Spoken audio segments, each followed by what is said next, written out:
আমি যদি আপনারা বেয়াদবি না নেন তাহলে একটা সংক্ষিপ্ত পরিচিতি আমি এভাবে নিতে পারি যে কওমি মাদ্রাসা থেকে দাওরায়ে হাদিস করেছেন যারা এবং আলিয়া মাদ্রাসা থেকে কামিল করেছেন যারা, তারা মেহেরবানি করে মঞ্চে এবং সামনে মেহেরবানি করে হাত উঁচু করে দেখান। আলহামদুলিল্লাহ, হাত নামান। বিভিন্ন কওমি মাদ্রাসার মুহতামিম এবং কামিল মাদ্রাসার অধ্যক্ষ, ফাজিল মাদ্রাসা এবং আলিম মাদ্রাসার অধ্যক্ষ যারা এসেছেন মেহেরবানি করে একটু হাত উঁচু করে দেখান।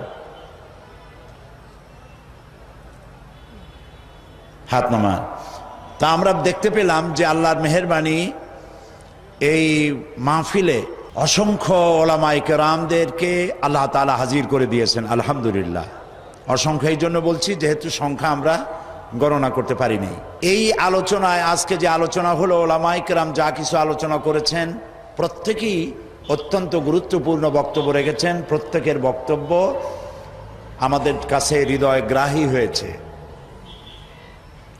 আপনারা নিশ্চয়ই জানেন যে আল্লাহ তাআলা বলেছেন যে যাদেরকে ইলম দেওয়া হয়েছে মর্যাদা তাদের জন্য।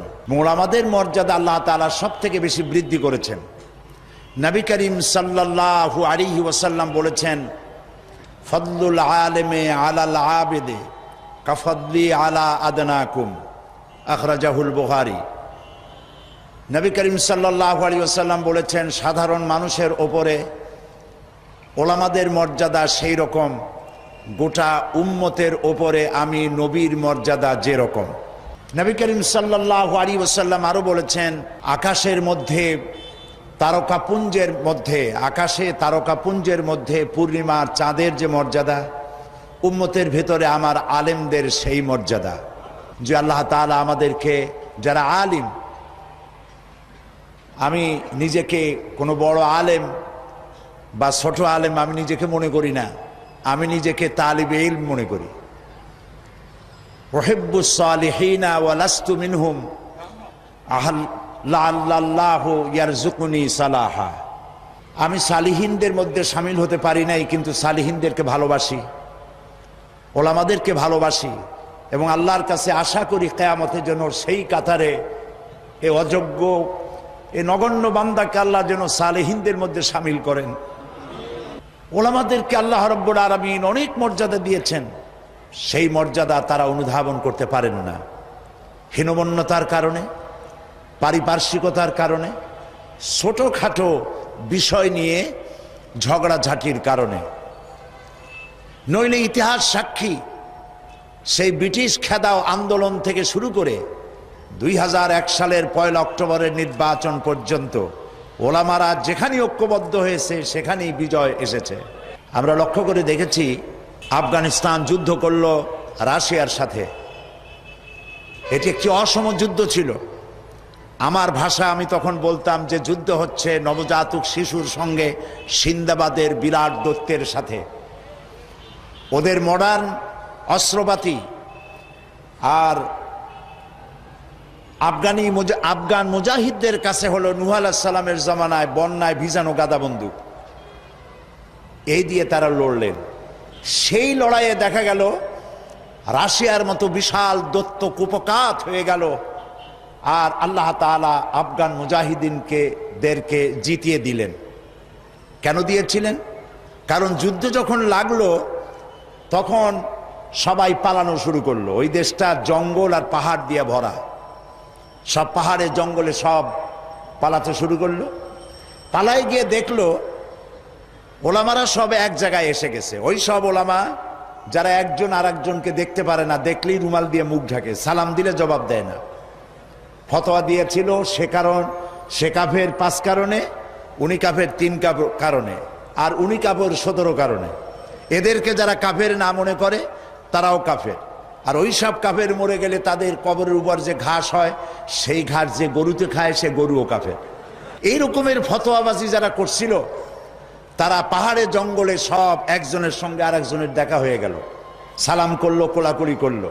ব্যাপারটা ছিল এরকম, একজন বলছিল যে আমার ছেলেরা গেল মামু বাড়ি, মেয়েরা গেল নানা বাড়ি, বউ গেল তার বাপের বাড়ি, আমি গেলাম আমার শ্বশুর বাড়ি, যাই দেখি আমরা সব এক জায়গায়। এখন জঙ্গলের ভিতরে গিয়ে আলেম ওলামা, সুন্নি বেদাতি, এইটা সেইটা সব এক জায়গায় হয়ে গেছে, কোলাকুলি শুরু হয়েছে। বলল যদি এই কোলাকুলি আগে করতাম তাহলে তো রাশিয়ার ভূত আমাদের ঘাড়ে চড়তে পারত না।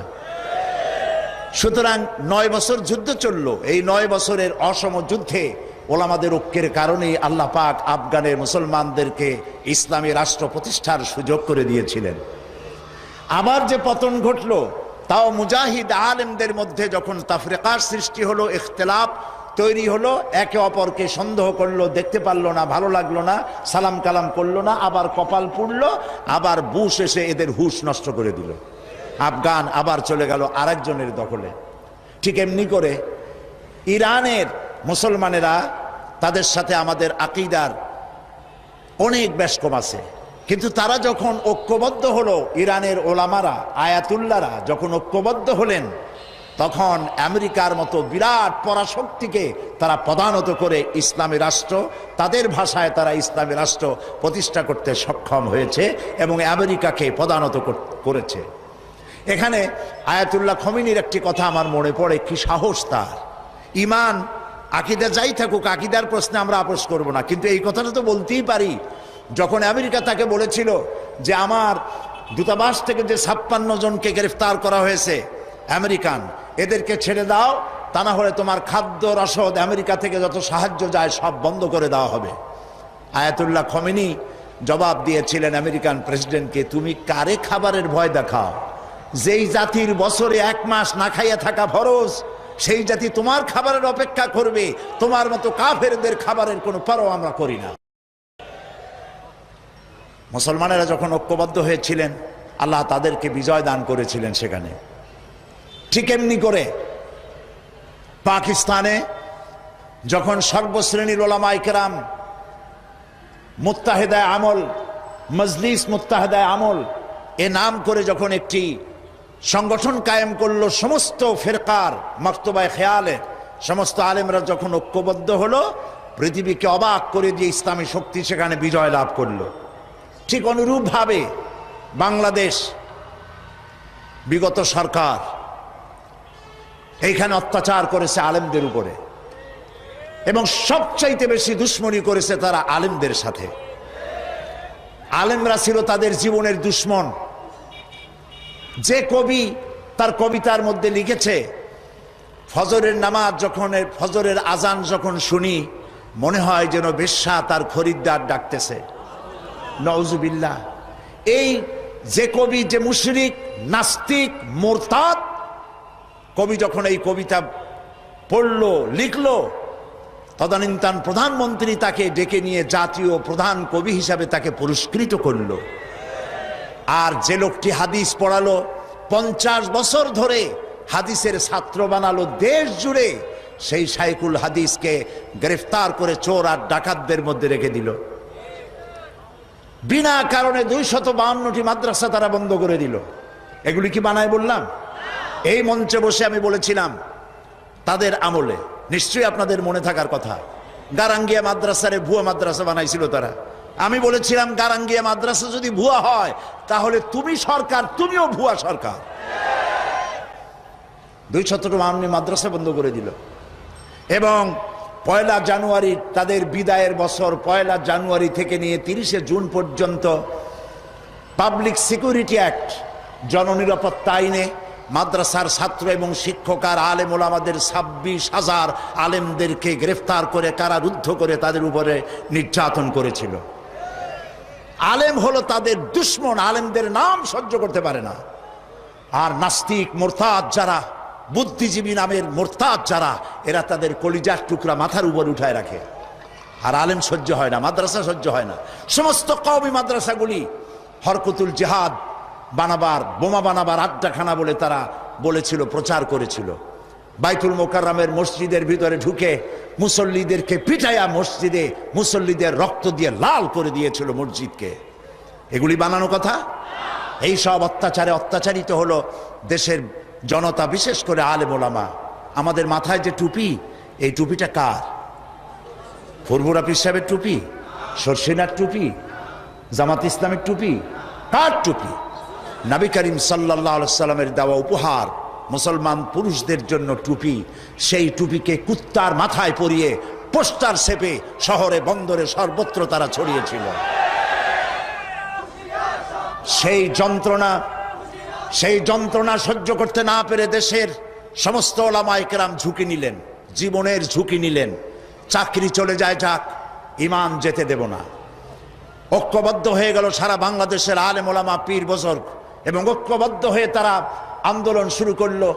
আল্লাহ তাআলা ওলামাদের ঐক্যের কারণে 4 দলীয় জোটের বিশাল অভূতপূর্ব বিজয় দান করে দিলেন। আজকে এই বিজয়কে ধরে নিয়ে আমাদেরকে ঐক্যবদ্ধ হতে হবে। ঐক্যবদ্ধ হওয়ার কথা এখানে অনেক এসেছে, কিন্তু কিভাবে ঐক্যবদ্ধ হব সেই কথা আমাদের অনেকের কাছে জানা নাই। কিভাবে ঐক্যবদ্ধ হব? আমি হযরত মাওলানা মুফতি সাঈদ আহমদ সাহেব, ওস্তাজুল আসাতিজা, আমি যা বলতে চাইছিলাম, এমনি আমি ফকির মানুষ, আমার ঝুলি খালি, আমি যা বলতে চাইছিলাম তা অনেক তিনি বলে ফেলেছেন। এখন আমি ফকির মানুষ কি বলবো আল্লাহই জানে। তিনি যে কথাগুলি বলেছেন অত্যন্ত গুরুত্বপূর্ণ কথা বলেছেন। এদেশে ওলামাদের ঐক্য নাই, এ কথা ঠিক নয়। ওলামাদের ঐক্য বহুলাংশে প্রতিষ্ঠিত হয়েই গেছে আলহামদুলিল্লাহ। এখন আগের মতো অত ফতোয়াবাজি নাই, এখন ঐক্যের প্ল্যাটফর্ম গড়ে উঠতেছে আলহামদুলিল্লাহ বলি। মার এসেছে পৃথিবী জুড়ে, মারের চোটে ঐক্যবদ্ধ হওয়াই লাগবে। বুশ মারা শুরু করেছে, এ মার আমাদের পাওনা ছিল। এটা আস্তে বলতেছি, আপনাদের কানে কানে বলতেছি। বুশের আশা খারাপ হয় নাই, আশা দরকার ছিল। ওমা আসাবাকুম মিন মুসিবাতিন ফাবিমা কাসাবাত আইদিকুম। মার খাইতেছো 2 হাতের কামাইয়ের কারণে। একজনে বিবাহ করছিল, কিন্তু বউ তার কাছে আসে না। 1 মাস 2 মাস 3 মাস চলে যায়, বেচারা খুব অসহায় হয়ে পড়ল। এত টাকা খরচ করলাম, তারপরে তাবিজের শরণাপন্ন হলো, দোয়ার শরণাপন্ন হলো, কোনো কাজ হয় না। সর্বশেষ এক বুজুর্গ ব্যক্তির কাছ থেকে চিনি পড়া নিয়ে পানের মধ্যে ঢুকাইয়া খাওয়াইছে। রাত দুপুর 2:30-3টা বাজে হঠাৎ করে বউ গলা জড়ায় ধরছে স্বামীর। স্বামী বলছে যে আল্লাহ, এই শেষের হুজুরের চিনি বড়া কামে লাগছে। বউ কয় যে কি এর চিনি বড়া কামে লাগছে, ঘরে চোর ঢুকছে তাই ভয়তে গলা জড়ায় ধরছি। বাড়িওয়ালা বলতেছে, স্বামী বলতেছে, আয় চোর, मैं तुझे खैर मकदम कहता हूं, तू हर रोज मेरे घर पे आया कर। তুই আমার বাড়িতে রেডিও টেলিভিশন ফ্রিজ যা আছে সব নে, প্রত্যেক দিন আসবি, তাহলে আমার প্রিয়াকে আমার গলার সাথে পাবো। কাজী বুশ আর আসার কারণে আর যাই হোক, একটা কাজ তো হয়েছে। পৃথিবীর 130 কোটি ঘুমন্ত সিংহ জাগ্রত হয়েছে আল্লাহু আকবার বলে।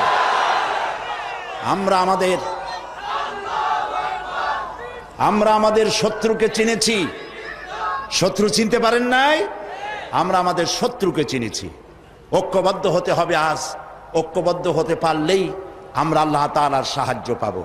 আর সাহায্য এখন এই জন্য পাই না যেহেতু হক কথা বলি না। হযরত মাওলানা মুফতি সাঈদ আহমদ সাহেব, আল্লাহ তাকে হায়াতে তাইয়্যিবা সেহাতে কুল্লিয়া দিন, শিরক এবং বিদআতের বিরুদ্ধে এক বজ্র কঠিন কণ্ঠস্বর আল্লাহ তাকে দান করেছেন কোরআন হাদিস দিয়ে বোঝাবার। দেশে আজ তাওহীদের বিরুদ্ধে কাজ চলছে, শিরকের ছড়াছড়ি চলছে। আমরা কথা বলছি না চাকরির ভয়, যে কথা তিনি বলেছেন। ইমামতি চলে যাবে, ওয়াজের দাওয়াত হবে না, নইলে কেন কথা বলতে পারি না? মাইজ ভান্ডারী, সুরেশ্বরী, চন্দ্রপাড়ায় যা হয় সব শিরক এবং বিদআতে ভরা।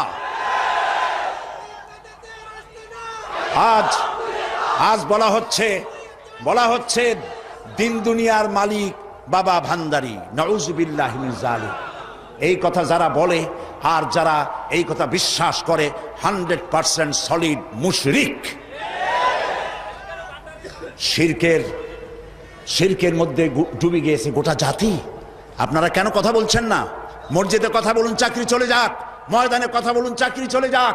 রাসূলুল্লাহ যেখানে দান্দার মোবারক শহীদ অবস্থায় উঠবে আল্লাহর দরবারে, যেখানে রাসূলের কলিজার টুকরা মা ফাতেমার নয়নের মণি ইমাম হোসেন সমস্ত শরীরের মধ্যে অসংখ্য তীরের দাগ নিয়ে আল্লাহর দরবারে উঠবেন, হযরতে হামজা কলিজা ফাটা অবস্থায় আল্লাহর দরবারে উঠবেন, সাহাবায়ে কেরাম রক্তাক্ত দাগ নিয়ে আল্লাহর দরবারে উঠবে, তখন নাদুস নুদুস চেহারা নিয়ে আল্লাহ রাসূলের সামনে কিভাবে দাঁড়াবেন?